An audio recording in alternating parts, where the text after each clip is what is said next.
Hello everybody, my name is Do-won Lee. I'm a professor of economics at Yonsei University, Seoul, Korea. Let me first welcome all of you who take Korea MOOC class. As you know, the subject of my lecture is about the Korean economic development. Many of you would wonder how come Korea could achieve such a marvelous economic growth for the past 5 or 6 decades. Maybe some of you would doubt whether Korea was really a poor country long time ago. But it is true that when the Korean War was over in 1953, Korea was truly one of the poorest countries in the world. It was a very typical agricultural society with low level of income, and the industrial structure was very underdeveloped. However, since the start of 1960s, Korean economy began to enjoy rapid economic growth, and the industrial structure keep on moving up the value chain. As a result, now Korea is one of the OECD member countries with high standard of living. So, how was it possible?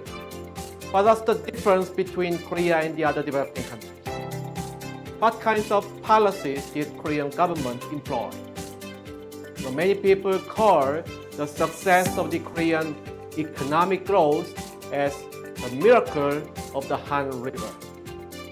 So my lecture will try to explore and analyze the past performance of this miraculous economic growth.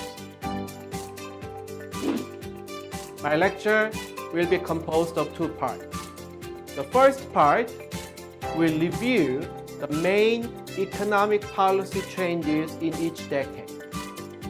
It will start from import substitution policy of 1950s, export promotion policy of 1960s, heavy and chemical industrialization policy of 1970s, structural reform and trade liberalization policy of 1980s, and the overcome of Asian financial crisis in 1990s.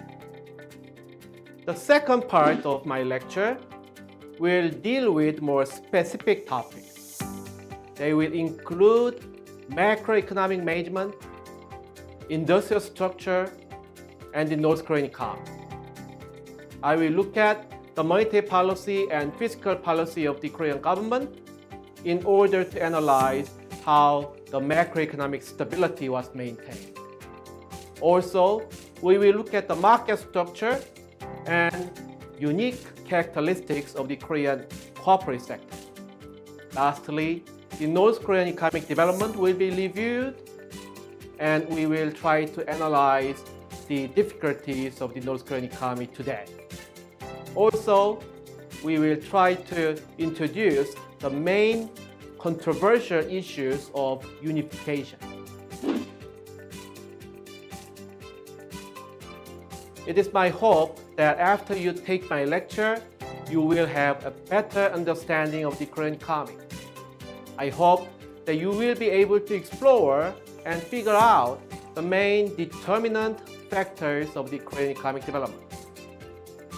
More than anything else, I wish that you would enjoy my lecture and enhance your understanding of development economics. I am very much looking forward to meeting every one of you in my lecture. Thank you.